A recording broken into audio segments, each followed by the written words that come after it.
Hello' everyone, কি খবৰ আপোনালোকৰ? আজিৰ ভিডিঅ'টো ষ্টাৰ্ট কৰিলোঁ গাড়ীৰ পৰাই। আজি মানে মেহেন্দিৰ অৰ্ডাৰ আছিল। এয়া কইনাহঁতৰ ঘৰ আহি পালোঁ। এয়া চিষ্টাৰ মোৰ লগত একেলগে পঢ়া স্কুলত। এয়া আজিৰ ব্ৰাইড। এয়া মেহেন্দি ষ্টাৰ্ট কৰি দিছোঁ। এয়া বাকীবিলাকে লৈ আছে।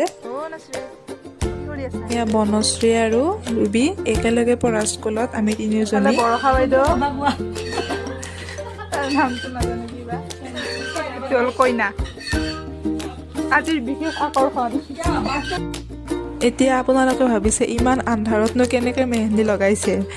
উপায় নাই, আগদিনাখন ধুমুহা গৈছে, তাৰ কাৰণে লাইট নাই। এয়া ইনভাৰ্টাৰৰ চাৰ্জো শেষ হৈ গৈছে। উপায় নাই, ময়ো আন্ধাৰতে কমপ্লিট কৰিছোঁ বুলি ক'লেও ভুল নহয়।